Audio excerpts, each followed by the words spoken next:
Assalamualaikum warahmatullahi wabarakatuh. Halo semuanya, kembali lagi di channel ini. Sebelumnya, izin perkenalkan diri, nama saya Rini Diani, kelas 11 EKJ 1. Di sini, saya akan membahas materi mengenai VPN tunneling. Kita akan membahas materi konsep VPN, konsep tunnel, dan jenis VPN tunneling. Masuk ke materi pertama, yang pertama ada konsep VPN. Virtual Private Network atau VPN secara umum dapat digunakan ketika menginginkan cara aman untuk mengakses jaringan LAN melalui internet dengan menggunakan konsep tunnel. Contoh dari VPN, tunneling ini sangat luas dan beragam. Kita bisa ambil contoh sederhananya ketika terdapat satu perusahaan di Jakarta yang ingin terhubung ke cabangnya yang berada di Semarang dengan bisa mengakses jaringan LAN yang dimilikinya secara aman. Cara kerjanya dengan memanfaatkan tunneling, yaitu membuat terowongan atau interface virtual yang dapat berjalan pada internet. Selanjutnya, konsep tunnel merupakan metode menghubungkan jaringan yang berbeda lokasi menggunakan sebuah jalur khusus di internet. Paket akan mengalami modifikasi atau perubahan penambahan header selama paket dikirimkan. Ketika paket sudah melewati tunnel dan sampai tujuan, maka header paket akan dikembalikan seperti semula. Header dilepas ke paket dalam paket.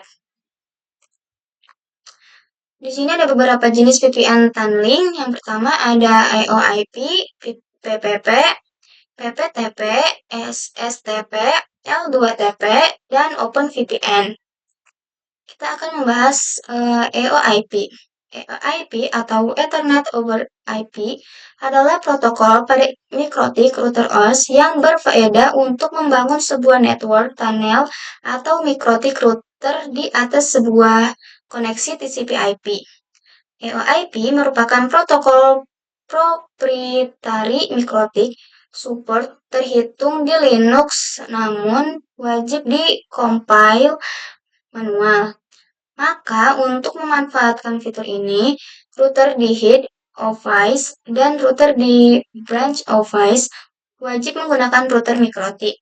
Untuk membangun tunnel kedua kantor baik kantor cabang maupun kantor pusat mesti terkoneksi ke internet.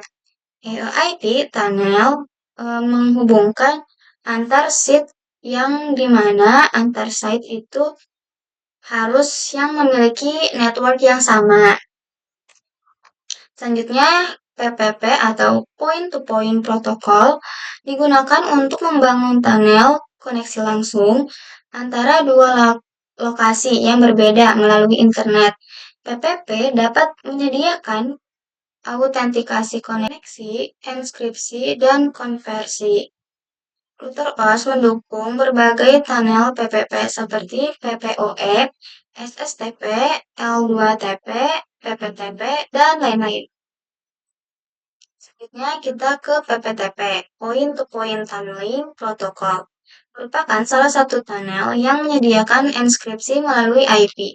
Merupakan tunnel yang banyak digunakan karena hampir semua OS support PPTP client. Dapat digunakan untuk membuat koneksi aman antara jaringan lokal melalui internet.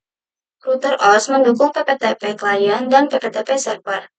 PPTP menggunakan port TCP/IP 1723 dan IP protokol 47G atau Binary Router Encapsulation. NAT helpers digunakan untuk mendukung PPTP di jaringan NAT. Selanjutnya ada SSTP, sebuah protokol VPN buatan Microsoft. Data terenskripsi menggunakan SSL atau TLS, jadi sulit disadap. Gunakan port 443 HTTPS. Sudah bawaan Windows, tidak perlu di aplikasi tambahan. Lalu ada L2TP. Salah satu service VPN yang terdapat di mikrotik adalah L2TP atau Layer 2 Tunneling Protocol, di mana L2TP merupakan pengembangan dari PPTP ditambah L2F Network Security Protocol dan enskripsi yang digunakan untuk autentikasi sama dengan PPTP. Akan tetapi, untuk melakukan komunikasi, L2TP menggunakan UDP port 1701. Biasanya untuk keamanan yang lebih baik, L2TP dikombinasikan dengan IPsec menjadi L2TP atau IPsec. Lalu ada OpenVPN. Protokol VPN open source yang aman dan fleksibel. Gunakan port 1194, UDP atau TCP. Bisa diubah jika diblok. Bisa digunakan di Windows, Linux, Android, iOS, diklik.